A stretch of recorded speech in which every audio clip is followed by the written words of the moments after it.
22,500లో దాదాపు 2,500 అంటే మిగతా 22,000 మంది హోమ్ ఐసోలేషన్ ఉన్నటువంటి పేషెంట్స్ బాగా ఉన్నట్లు తెలిసింది. అదేవిధంగా ఈ సంఖ్యని ఇంకా కొంచెం పెంచేటువంటి ప్రయత్నం చేస్తున్నాం.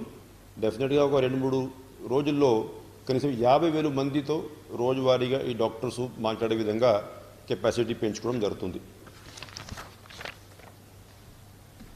అయితే ఒకసారి మనం ఈ టోటల్ రాష్ట్రంలో ఉన్నటువంటి కేసులు నిన్నటి వరకు పరిస్థితి చూసుకుంటే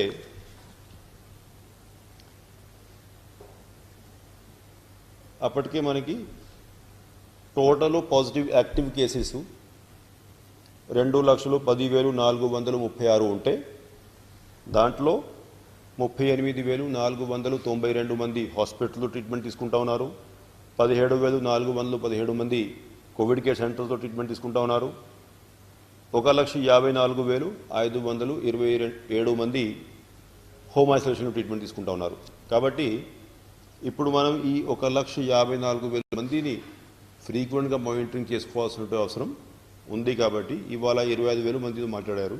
రేపు మనం కెపాసిటీ ఒకవేళ 50,000కి ఇట్లా పెంచుకున్నట్లయితే 2-3 రోజులకి ఒకసారి అయినా కనీసం ఈ స్పెషలిస్ట్ డాక్టర్సు తర్వాత ఈ డాక్టర్స్ వాళ్ళతో ఫోన్లో మాట్లాడుకొని వాళ్ళ హెల్త్ని మానిటర్ చేసేటువంటి అవకాశం ఉంటుంది. అయితే ఇప్పుడు ఈ కోవిడ్ కేసులు గత 2 వారాల నుంచి మనం ఏదైతే కర్ఫ్యూ సెక్షన్ 144 విధించి ఉన్నాం, దాన్ని కూడా జిల్లా వారీగా కోవిడ్ కేసులు ఏ విధంగా పెరుగుతూ ఉన్నాయి, ఏ విధంగా తగ్గుతూ ఉన్నాయి, ఇవంతా మనం పరిశీలిస్తే 2 జిల్లాల్లో గత ఒక వారంలో కేసులు బాగా తగ్గాయి. మిగతా జిల్లాల్లో కొన్నింట్లో స్టేబుల్ అయినాయి, కొన్నింట్లో ఇంకా సంఖ్య వీక్లీ బేసిస్ మీద మనం చూసుకున్నట్లయితే పెరుగుతూ ఉండింది. ఇంకా అంటే నిన్న సండే కాబట్టి ఆబ్వియస్లీ టెస్ట్ రిజల్ట్స్ కొంచెం తక్కువ వచ్చి ఉంటాయి ఇవాళ. సో ఓవరాల్ ఇంకొక 2-3 రోజుల్లో ఈ యావరేజ్గా ట్రెండ్ ఏ విధంగా ఉంది కొంచెం క్లారిటీ వస్తుంది. ఓవరాల్ గవర్నమెంట్ ముఖ్యమంత్రి వర్యులు ఇవాళ తీసుకునే నిర్ణయంలో ఒకటేమో ఏదైతే ఈ కర్ఫ్యూ రిస్ట్రిక్షన్స్ అదేవిధంగా ఉదయం 6 నుంచి 12 గంటల వరకు 144 రిస్ట్రిక్షన్స్ ఏదైతే ఉన్నాయో అది మామూలుగా అయితే మనం అంతకుముందు 5వ తేదీ ఉదయం నుంచి ప్రారంభించాం కాబట్టి 18వ తేదీ వరకు ఉదయం వరకు ఉండేవి. అది ఇప్పుడు మనం 31st వరకు పెంచుకునే నిర్ణయం తీసుకోవడం జరిగింది. ఎందుకంటే ఇప్పటికే కొన్ని జిల్లాల్లో ఇంపాక్ట్ కనపడతా ఉంది. మిగతా జిల్లాలో పరిస్థితి ఏ విధంగా ఉంటుంది అనేది ఇంకొక 3-4 రోజుల్లో ఇంకా క్లారిటీ వచ్చే అవకాశం ఉంటుంది. కాబట్టి ఈ అప్రాక్సిమేట్లీ 2 వారాలు 31వ తేదీ వరకు దాన్ని ఎక్స్టెండ్ చేసే విధంగా ఆర్డర్ జారీ చేయడం జరిగింది. అది కాకుండా ఎవరైతే పిల్లలు అంటే ఈ కోవిడ్ వల్ల వాళ్ళ పేరెంట్స్ మరణించారు, వీళ్ళేమో ఆర్ఫన్స్ అయిపోయారు, అటువంటి పిల్లలకి ఒకరొకరికి 10 లక్షల రూపాయలు మనం ఫిక్స్డ్ డిపాజిట్లు పెట్టగలిగితే ప్రతి ఒక్క నెల వాళ్ళకి కొంచెం ఈ ఇంట్రెస్ట్ ఇన్కమ్ వచ్చేటువంటి అవకాశం ఉంటుంది. కనీసం ఒక 25 years ఏజ్ వచ్చే వరకు ఈ ఫిక్స్డ్ డిపాజిట్ ఇట్లాగానే ఉంటుంది. ఆఫ్టర్ దాట్ వాళ్ళు డిపెండింగ్ ఆన్ ది నెసెసిటీ ఆ ఫిక్స్డ్ డిపాజిట్స్ క్యాష్ చేయాలన్నా ఏం చేయాలన్నా అది వారి ఇష్టం. దాన్ని వెంటనే అమలు చేయాల్సిందిగా ముఖ్యమంత్రి గారు నిర్ణయించారు. కాబట్టి ఇవాళ మేము ఆ స్కీమ్ డీటెయిల్స్ ఇవన్నీ కూడా వర్కౌట్ చేసుకుంటున్నాం. బహుశా ఇవాళ రేపు ఆ గవర్నమెంట్ ఆర్డర్ కూడా విడుదల చేసి ఆ జిల్లా కలెక్టర్లందరినీ కూడా ఈ కొత్త అనౌన్స్మెంట్ ఏదైతే గవర్నమెంట్ ముఖ్యమంత్రి గారు చేశారో దాన్ని ఇంప్లిమెంట్ అయ్యే విధంగా జిల్లాధికారి యంత్రాంగం కృషి చేస్తుంది. అదేవిధంగా ఈ నిన్న ఏదైతే బ్లాక్ ఫంగస్ గురించి చాలామంది చర్చించుకున్నారు, అంటే మ్యూకర్ మైకోసిస్ అంటారు దాన్ని, ఆ డిజీజు. దాన్ని మనం ఏ విధంగా హాస్పిటల్లో ట్రీట్మెంట్ ఇవ్వాలనో, ఏ హాస్పిటల్లో ట్రీట్మెంట్ ఇవ్వాలి, దానికి కావాల్సినటువంటి ఏదైతే ఇంజెక్షన్స్ ఉన్నాయో ఆ కొనుక్కునే విధానం ఇవన్నింటి మీద కూడా డిస్కషన్ అయింది. డిస్కషన్ చేసి ఒకటి ప్రతి ఒక్క టీచింగ్ హాస్పిటల్లో ఈ మ్యూకోర్మైకోసిస్ని ట్రీట్ చేసేటువంటి సామర్థ్యం ఉంది. అక్కడ కావాల్సినటువంటి డాక్టర్సు, ఆ క్వాలిఫైడ్ మెడికల్ పర్సన్ ఉన్నారు కాబట్టి ప్రతి ఒక్క టీచింగ్ హాస్పిటల్లో అరేంజ్మెంట్స్ వెంటనే ప్రారంభించుకోమన్నారు. అది కాకుండా ఏదైతే ప్రైవేట్ హాస్పిటల్స్ ఆరోగ్యశ్రీలో ఎంపానల్ అయి ఉన్నాయో, ఎక్కడైతే అటువంటి టెక్నికల్ మ్యాన్ పవర్ ఉందో అటువంటి హాస్పిటల్స్లో కూడా ట్రీట్మెంట్ కోసం ఈ ట్రీట్మెంట్ని ఆరోగ్యశ్రీ పథకంలో కలపాలని, దానికి కావాల్సినటువంటి గవర్నమెంట్ ఆర్డర్స్ జారీ చేయాలనేది కూడా ఆదేశాలు జారీ చేశారు. బహుశా ఇవాళ రాత్రి వరకు ఆ గవర్నమెంట్ ఆర్డర్ కూడా జారీ చేసుకోవడం జరుగుతుంది. దీనికి కావాల్సినటువంటి ఇంజెక్షన్ వాయిల్స్ అయితే ఉన్నాయో దానికోసం ఇందాకనే కమాండ్ కంట్రోల్ సెంటర్ మీటింగు, అదేవిధంగా పర్చేజ్ కమిటీ మీటింగ్ ఇవన్నీ కూడా మేము నిర్వహించి గవర్నమెంట్ ఆఫ్ ఇండియా నుంచి కొంత అలొకేషన్ వచ్చి ఉంది. అంటే ఏ విధంగా అయితే రెమ్డెసివిర్, ఏ విధంగా అయితే ఆక్సిజన్ అలొకేషన్ ఇస్తూ ఉన్నారు, ఆ విధంగా ఇప్పుడు దీనికి కూడా అలొకేషన్ ఇస్తున్నారు. ఆ అలొకేషన్ వరకు ఇవాళ ఆర్డర్స్ ప్లేస్ చేయడం జరిగింది. ఇంకా కొంత స్టాక్ అవసరం పడుతుంది కాబట్టి వెంటనే దానికోసము టెండర్స్కి పోవాలనేది నిర్ణయించుకొని షార్ట్ టెండర్ నోటిఫై చేసుకోవడం జరుగుతుంది. అయితే ఇటువంటి కేసెస్ మీద ఈ ట్రీట్మెంట్ కోసం ఉన్నటువంటి ఫీల్డ్ స్టాఫ్కి, ఎందుకంటే దీంట్లో ఎక్స్పర్ట్స్ చెప్పడమే అంటే సరైన టైంలో మనం డిటెక్ట్ చేయగలిగితే కేసు తక్కువ నంబర్ ఉంది, ఇది మరీ అలార్మింగ్ నంబర్స్ ఏమి ఉండవు. బట్ ఎందుకంటే ఇటువంటి ఈ మ్యూకోర్మైకోసిస్ ఏదైతే ఉందో అది హైలీ డయాబెటిక్ కేసెస్, అటువంటి హైలీ డయాబెటిక్ కేసెస్ ఎవరైతే కోవిడ్లో ఎఫెక్ట్ అయి ఉన్నారు అటువంటి వాళ్ళకి ఇది ఎక్కువ వచ్చే అవకాశం ఉంది. కాబట్టి ఆ ఫీల్డ్ స్టాఫ్ ఎవరైతే ఉన్నారు, మెడికల్ స్టాఫ్ ఎవరైతే ఉన్నారు, పేషెంట్స్ ఎవరైతే హాస్పిటల్లో ట్రీట్మెంట్ పొందుతూ ఉన్నారు అటువంటి కేసెస్ మనము ముందుగానే ఒకవేళ గుర్తించగలిగితే సరైన సమయంలో కాంప్లికేషన్స్ వచ్చే ముందు, కాంప్లికేషన్ ఏర్పడే ముందు అప్పుడు దీన్ని ఈజీగానే ట్రీట్ చేసుకోవచ్చు అని చెప్పేసి ఎక్స్పర్ట్స్ చెప్తా ఉన్నారు. కాబట్టి దీనికోసం కావాల్సిన awareness program amongst the public, అంటే ఎటువంటి సిమ్టమ్స్ ఉంటే వాళ్ళు వెంటనే డాక్టర్ని సంప్రదించుకోవాలి. అదేవిధంగా మా మెడికల్ ప్రొఫెషనల్స్ అంటే వెంటనే అటువంటి సిమ్టమ్స్ని గుర్తించి ఆ కేసులు ఇవన్నీ డిటెక్ట్ చేసే విధంగా, అది కాకుండా పబ్లిక్లో ఒక అవేర్నెస్ క్యాంపెయిన్ అంటే ఎక్స్పర్ట్స్ చెప్పడము, ఒకవేళ అనవసరమైనటువంటి కేసెస్లో ఎక్కువ స్టీరాయిడ్ యూసేజ్ ఉన్నట్లయితే ఎటువంటి కాంప్లికేషన్ ఉన్నటువంటి పేషెంట్స్ కొంచెం మరీ జాగ్రత్తగా ఉండాలి, దాని మీద కూడా అవేర్నెస్ క్యాంపెయిన్ తీసుకోవాలనేది ఆదేశాలు జారీ చేశారు. ఇంకొకటి మనకి నోటిఫైడ్ డిసీజ్ కొన్ని ఉంటాయి, అంటే అటువంటి పాజిటివ్ కేసెస్, ఆ డిజీజ్ ఉన్నటువంటి కేసెస్ ప్రైవేట్ హాస్పిటల్లో అయినా తెలిసిన గవర్నమెంట్కి తెలియజేసే విధంగా నోటిఫికేషన్ ఇస్తారు. సో ఈ మ్యూకోర్మైకోసిస్ని కూడా ఇప్పుడు నోటిఫైయబుల్ డిసీజ్ కింద నోటిఫై చేసేసి ఏ హాస్పిటల్లో కేసు వచ్చినా ప్రభుత్వానికి తెలియచేయాలి. సో దట్ మనకి టోటల్ ఓవరాల్ పిక్చర్ ఏ విధంగా ఉంది, రాష్ట్రంలో ఎన్ని కేసులు వస్తున్నాయి, ఈ క్లారిటీ ఉండాలి. కాబట్టి ఇటువంటి నోటిఫికేషన్ కూడా ఇవాళ రేపు ఇవ్వటం జరుగుతుంది. అప్పుడు అంటే క్లియర్గా ఎన్ని కేసులు వస్తున్నాయి, ఎందుకంటే ఇప్పుడు ఈ రఫ్ ఎస్టిమేట్లో ఎవరికి వీలు పడితే వాళ్ళు ఫిగర్స్ తెలియజేసేస్తున్నారు. దానికంటే అంటే క్లియర్గా ఎన్ని కేసులు మనకి వస్తున్నాయో తెలిస్తే ప్రాబ్లం మ్యాగ్నిట్యూడ్ ఎంత ఉంది, మనకి దీనికి కావాల్సినటువంటి ఇంజెక్షన్ డోసెస్ ఇవన్నీ ఎన్ని కావాలి. ఆల్రెడీ మనం ఆరోగ్యశ్రీ కింద దీన్ని నోటిఫై చేస్తున్నాం కాబట్టి మన వైపు నుంచి అరేంజ్మెంట్స్ ఎన్ని చేయాలి, దీనికి కొన్ని ఒక్కొక్క క్యాండిడేట్కి కొన్ని లక్షలు, ఒక 2-3 లక్షలు ఇట్లాగా ఖర్చు అవుతుంది ట్రీట్మెంట్కి అంటున్నారు. ఆ డీటెయిల్స్ ఇవన్నీ ఇంకా మనం వర్కౌట్ చేస్తున్నాం. టెండర్స్ అంతా ఫైనల్ అయ్యాక ఇంకా కరెక్ట్గా ఎక్స్పెన్సివ్ ఇవన్నీ తెలుస్తాయి అనుకోండి. బట్ ఎంత ఖర్చు అయినా చివరికి మనము ఆరోగ్యశ్రీ ప్యాకేజ్ దీన్ని కలుపుకుంటున్నాం కాబట్టి మనకి కూడా అసెస్మెంట్ క్లియర్గా ఉంటుంది. ప్రతి ఒక్క పేషెంట్ని మనం సరైనటువంటి సమయంలో సహాయం చేసేటువంటి అవకాశం ఉంటుందనేది నిర్ణయించుకోవడం జరిగింది. అయితే ఓవరాల్ ఏదైతే ఇప్పుడు వరకు మనము ఆక్సిజన్ కాన్సన్ట్రేటర్స్ తీసుకోవడము, స్టాఫ్ రిక్రూట్మెంట్ చేయడము, ఆక్సిజన్ ప్లాంట్స్ ఇవన్నీ సెట్ చేసుకోవడము, రోజువారీగా ఆక్సిజన్ మానిటరింగ్ చేసుకోవడం, ఏదైతే కార్యక్రమాలు తీసుకున్నాం అవి ఒక సాటిస్ఫాక్టరీ మెకానిజంలో జరుగుతున్నాయి. రోజువారీగా మనం ఉన్నటువంటి ఆక్సిజన్ అలొకేషన్ కంటే కూడా కొద్దిగా ఇటు ఎక్కువనే ఆక్సిజన్ సప్లై చేస్తున్నాం. ఈ మధ్యలో నేవీ నుంచి వచ్చేటువంటి టీమ్స్ కూడా, టెక్నికల్ టీమ్స్ అయితే మనం ఆహ్వానించాం, ఆ టీమ్స్ కూడా ప్రతి ఒక్క హాస్పిటల్ వెళ్ళి అక్కడ ఉన్నటువంటి ఆక్సిజన్ పైప్ లైను, మ్యానిఫోల్డ్స్ ఇవంతా సిస్టమ్ కూడా ఆడిట్ చేసి ప్రతి ఒక్క చోట ఆల్ బిగ్ హాస్పిటల్స్ అన్ని జీజీహెచ్ఎస్ ఇవన్నింటిలో కూడా వాళ్ళు ఇన్స్పెక్షన్ చేసి సరైన గైడెన్స్, సరైన ట్రైనింగ్ ఫీల్డ్ స్టాఫ్కి ఎక్కడెక్కడైతే రిపేర్ మెయింటెనెన్స్ అవసరం ఉందో ఇవన్నీ కూడా చేసి బాగా ఉపయోగపడే విధంగా ఆక్సిజన్ వేస్టేజ్ కాకుండా అన్నీ కూడా స్ట్రీమ్లైన్ చేసే విధంగా కృషి చేశారు.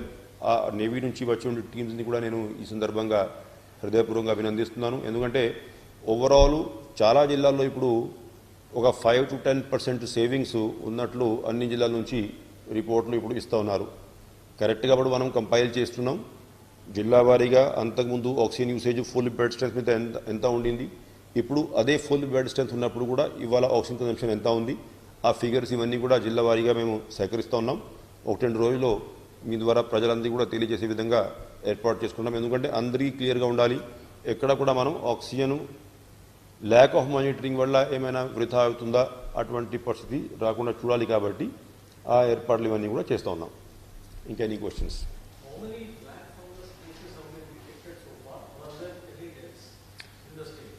ఇది ఓవరాల్ నిన్న సాయంత్రం నుంచి మేము ప్రతి ఒక్క హాస్పిటల్లో సీనియర్ అధికారులు, అక్కడ ఉన్నటువంటి హాస్పిటల్ సూపరింటెండెంట్స్ సంప్రదించుకొని వివరాలు సేకరిస్తున్నారు. ఇవాళ వరకు వచ్చేటువంటి సమాచారం ప్రకారం 9 మంది అటువంటి సిమ్టమ్స్ ఉన్నటువంటి కేసులు మా దృష్టికి వచ్చాయి. ఇప్పటివరకు అయితే నా దగ్గర ఉన్నటువంటి ఇన్ఫర్మేషన్ ప్రకారము మ్యూకోర్మైకోసిస్ వల్ల డెత్ జరిగినట్లు సమాచారం లేదు. ఆయన నిన్న సాయంత్రం నుంచి డీటెయిల్గా యాక్సెస్ చేసుకుంటాం కాబట్టి ఇంకా ఫర్దర్ ఏమైనా ఇన్ఫర్మేషన్ ఉంటే రేపు ఈవినింగ్ కల్లా ఫుల్ యాజ్ ఇట్ ఈస్గా కేస్ బై కేస్ కంపైల్ చేసి, ఎందుకంటే ప్రతి దాంట్లో ఎక్స్పర్ట్ ఒపీనియన్స్ కూడా మనం తీసుకోవాలి కాబట్టి రేపు సాయంత్రం కల్లా ఈ పర్ఫెక్ట్ ఇన్ఫర్మేషను తీసుకొని మీ ముందుకు వస్తాను. ఇప్పటి వరకు వచ్చిన సమాచారం ప్రకారం 9 మంది కేసెస్ మనం ఐడెంటిఫై చేశాం.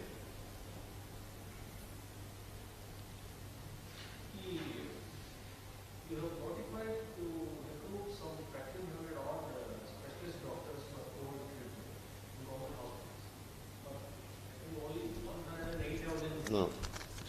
See, I'll explain to you recruitment.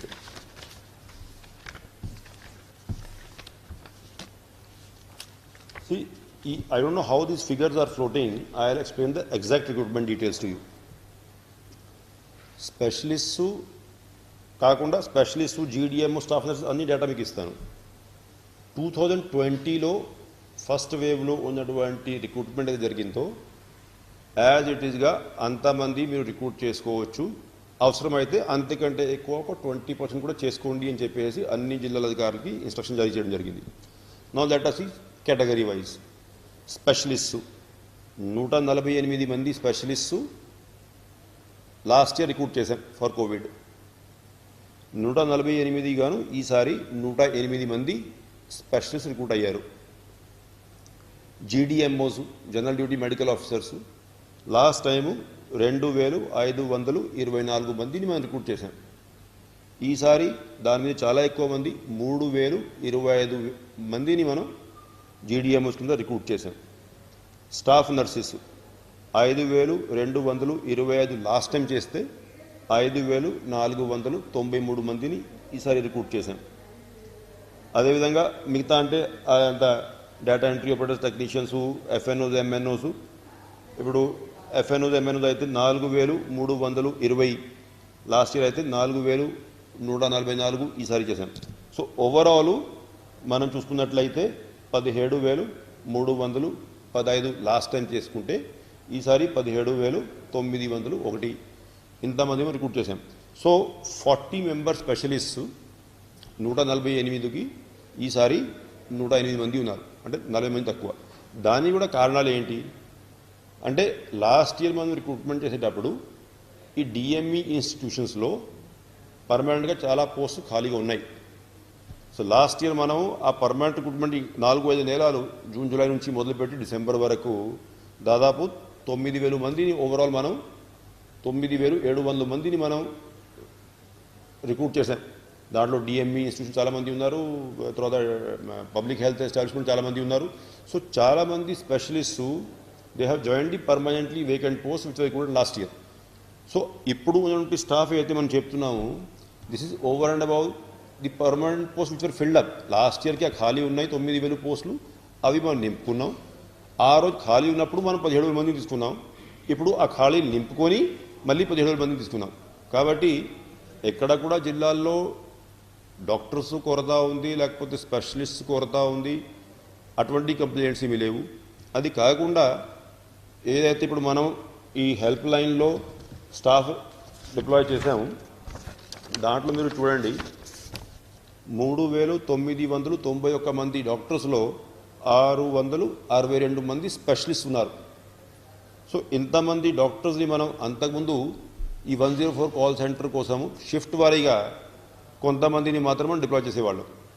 So ఇంతమంది అంటే దాదాపు 4,000 మంది డాక్టర్స్ని ఫుల్ టైం టెలికన్సల్టేషన్ విధానంలో ప్రజలకి అందుబాటులో ఉండే విధంగా అయితే స్టెప్స్ తీసుకున్నాం. దానివల్ల ఎక్కడ కూడా మనకి ఈ మెడికల్ స్టాఫ్ షార్టేజ్ అనేది ఇష్యూ కాదు. అంతేకాకుండా ఎంతోమంది స్టూడెంట్స్, మనం కూడా కొంత డేటా మీకు ఇచ్చాను. మెడికల్ స్టూడెంట్స్ మీరు చూడండి, పోస్ట్ గ్రాడ్యుయేట్ వాళ్ళు 2,068 మంది, హౌస్ సర్జన్స్ 2,467 మంది, ఫైనల్ ఇయర్ ఎంబీబీఎస్ స్టూడెంట్స్ 676 మంది, నర్సింగ్ స్టూడెంట్స్ 2,061, డెంటల్ స్టూడెంట్స్ 381 మంది. ఇంతమందిని ఇందాక నేను మీకు చెప్పేటువంటి వివరాల కంటే మళ్ళీ వీళ్ళని కూడా ఇప్పుడు మనం ఎంగేజ్ చేసుకున్నాం. సో దానివల్ల వీలైనంత వరకు మనం చేసుకుందాం. అది ఇప్పుడు ఉన్నటువంటి అరేంజ్మెంట్స్లో ఇప్పుడు మీరు చూస్తున్నారు, గత 2-3 రోజుల నుంచి అయితే అసలు ఈ బెడ్స్ ఖాళీ దొరకపోవడము, లేకపోతే దానికోసం 104లో క్రైసిస్గా ఏర్పడము, అది కూడా బాగా తగ్గింది. చాలా వరకు ఒక ఈక్విలిబ్రియం, అంటే బెడ్స్ ఖాళీ అవుతున్నాయి, పేషెంట్స్కి మనం ఇస్తూ ఉన్నాము, జిల్లా వారీగా ఈక్విలిబ్రియం అంతా కూడా సెట్ అయింది. కోవిడ్ కేర్ సెంటర్స్లో మనం ప్రారంభించేటప్పుడు 25 రోజుల క్రితము సరిగా ఒక 200-300 మంది కూడా లేరు. ఇప్పుడు 17,000 మంది. లాస్ట్ ఇయర్ పీక్లో, లాస్ట్ ఇయర్ ఫస్ట్ అసలు మొదలుపెట్టిందే మనము కోవిడ్ పాజిటివ్ పేషెంట్స్ని కోవిడ్ కేర్ సెంటర్స్కి పంపడము, కోవిడ్ కేర్ సెంటర్స్లో ఎవరైనా సీరియస్ కేసులు ఉంటే వాళ్ళని హాస్పిటల్లో అడ్మిషన్ ఇప్పించుకోవడం. అప్పుడు కూడా పీక్లో మనం దాదాపు 20,000 బెడ్స్ కోవిడ్ కేర్ సెంటర్లు సెప్టెంబర్ లాస్ట్ ఇయర్లో ఆక్యుపై ఉన్నాయి. ఇవాళ ఇప్పుడు మనం పెంచుకుంటా పోయి ఆల్రెడీ 17,400 వరకు వచ్చేసాం కోవిడ్ కేర్ సెంటర్లో. డెఫినెట్గా ఈ వీకెండ్ వరకు 20,000 కంటే ఎక్కువనే ఈ ఫిగర్ దాటుతుంది. కాబట్టి slowly situation has been brought under control. ఇంకా ఆఫ్టర్ ఫ్యూ డేస్ ఒకవేళ ఈ డౌన్వర్డ్ ట్రెండ్ మొదలైతే పొజిషన్ కొంచెం కంఫర్టబుల్గా రీజనబుల్గా ఉంటుంది నేను భావిస్తున్నాను.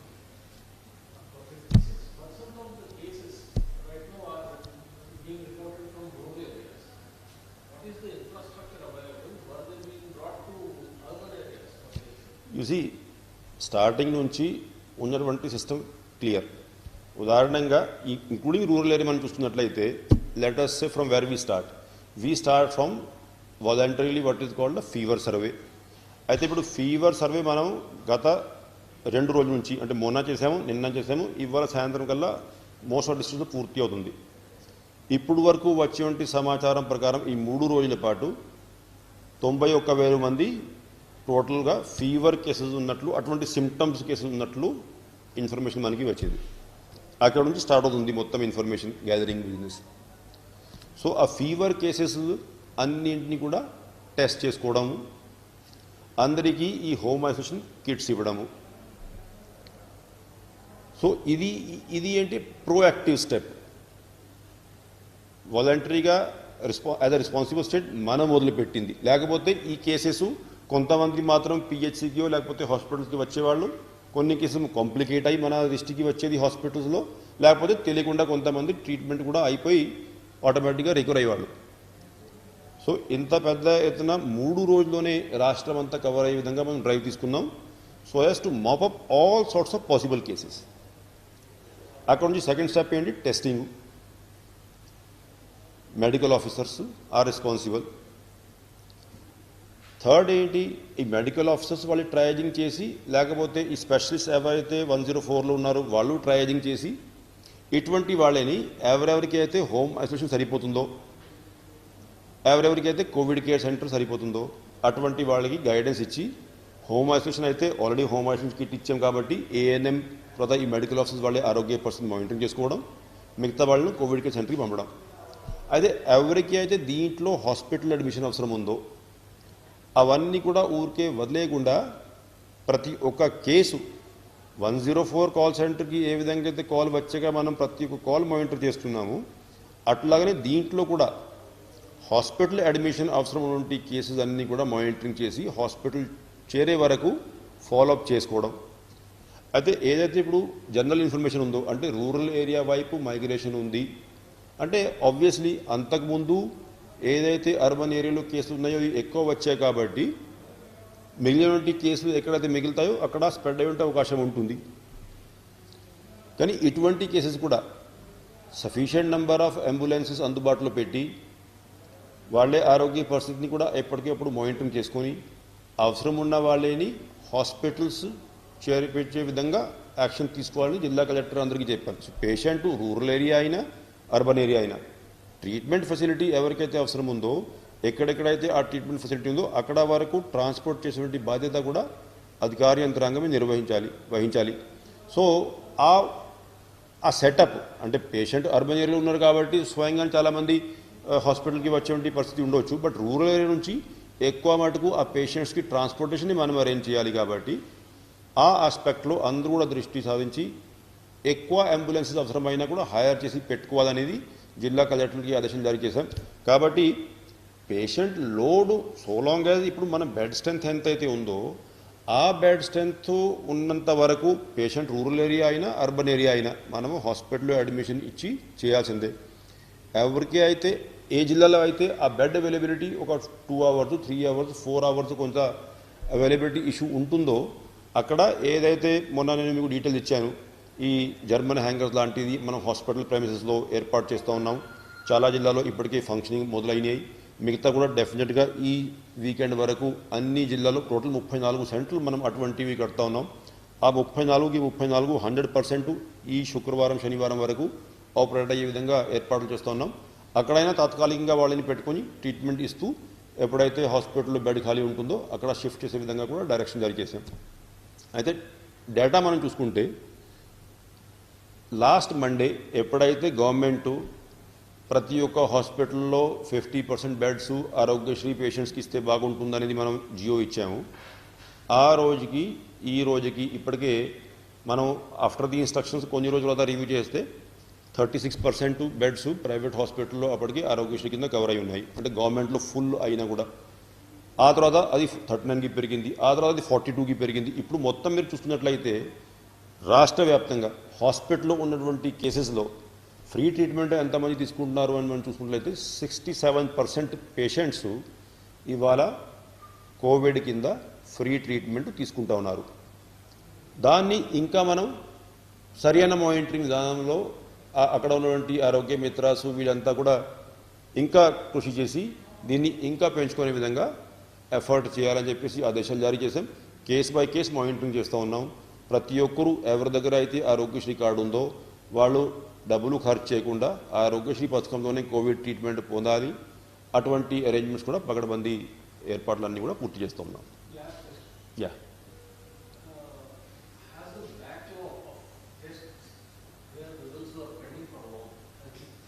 In my view, it has been cleared. I don't see cases which are pending for 4 days or 5 days. ఏదైతే ఒక 20-25 days బ్యాక్ ప్రెస్ కాన్ఫరెన్స్లో ఇక్కడ అడగడం జరిగింది. ఆ రోజుకి చాలామంది మీడియా ఫ్రెండ్స్ 3 days 4 days తీసుకుంటా ఉన్నారు టెస్ట్ రిజల్ట్స్ ఇవ్వడానికి అని చెప్తా ఉన్నారు. ఇన్ మై వ్యూ అటువంటి పరిస్థితి లేదు ఇప్పుడు. ఎందుకంటే ఆ బ్యాక్లాగ్ క్లియర్ చేయడంతో పాటు 1 టెస్టింగ్ కెపాసిటీ మనం స్ట్రీమ్లైన్ చేసాం.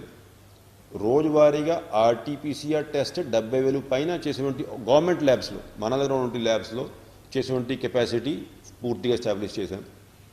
ఒక 4,000 పైన మనం ఈ 200 మెషిన్స్తో కూడా టెస్టింగ్ జరుగుతూ ఉంది.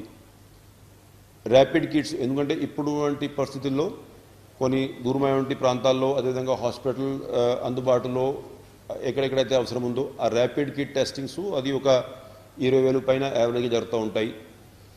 అది కాకుండా ప్రైవేట్ ల్యాబ్స్ వాళ్ళకి కూడా తెలియజేశాం. అంటే ఎక్కడెక్కడైతే జిల్లాలో ఉన్నటువంటి కెపాసిటీ సరిపోవట్లేదు, అవసరమైతే శాంపిల్స్ అన్నీ కూడా ప్రైవేట్ ల్యాబ్లో కెపాసిటీ ఉంటే కొన్ని జిల్లాల్లో అక్కడ కూడా ఆ కెపాసిటీ ఉపయోగించుకోమన్నాం.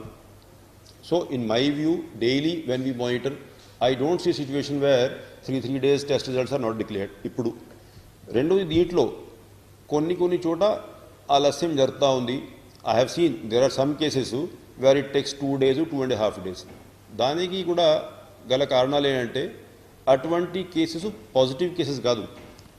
మనం ల్యాబ్లో నుండి ఫంక్షన్ చూసుకుంటే ఎట్లా ఉంటుందంటే ఆ ల్యాబ్లో సపోజింగ్ ఒక ల్యాబ్ 5,000 టెస్ట్ చేసి ఉంటే కెపాసిటీ ఉందో ఆ 5,000 శాంపిల్స్ టెస్ట్ చేసేటప్పుడు సపోజింగ్ ఒక 1,000 మంది పాజిటివ్ ఉన్నారనుకోండి, దాంట్లో ఒక 15-20%. ఆ 1,000 మంది పాజిటివ్ని వాళ్ళు వెంటనే టెస్ట్ రిజల్ట్స్ డిక్లేర్ చేసేసి రిపోర్ట్ కొట్టేస్తారు. కాబట్టి ఆటోమేటిక్గా వారికి SMS పోతూ ఉంది. అయితే ఆలస్యం ఎక్కడ జరిగేది మేము అనలైజ్ చేస్తే ఒక 3-4 days బ్యాక్ ఏదైతే నెగటివ్ ఉన్నాయో రిజల్ట్స్ అవి డేటా ఎంట్రీ చేసుకుందాం రేపు చేసుకుందాం ఆ ధోరణిలో వెళ్ళేసరికి ఈ నెగటివ్ టెస్ట్ రిజల్ట్స్ ఏదైతే ఉన్నాయో వాటికి డేటా ఎంట్రీ లేట్ అయిపోయి వాళ్ళకి లేట్గా SMS పోయింది.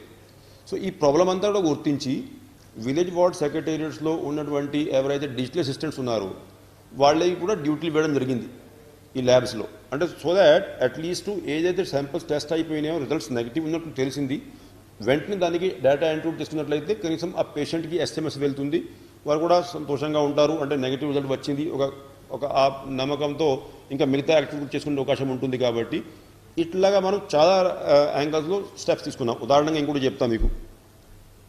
జిల్లా వారీగా ర్యాపిడ్ అంటే ఈ RT-PCR టెస్ట్ చేసేటప్పుడు ఈ శాంపిల్ కలెక్షన్ అనేది ఒక పెద్ద ఎక్సర్సైజ్. ప్రతి ఒక్క మండలంలో శాంపిల్స్ గ్యాదర్ చేస్తూ ఉంటారు. ఆ శాంపిల్స్ అన్నీ కూడా రూట్ వారీగా ఈ ల్యాబ్కి రావాలి. ఎందుకంటే RT-PCR ల్యాబ్స్ అన్ని చోట ఉండదు, only very few locations RT-PCR labs. అప్పుడు ఏమవుతుందంటే ఈ శాంపిల్ మార్నింగ్ మనం తీసుకుందాం అనుకోండి, ఈ రూట్ వారీ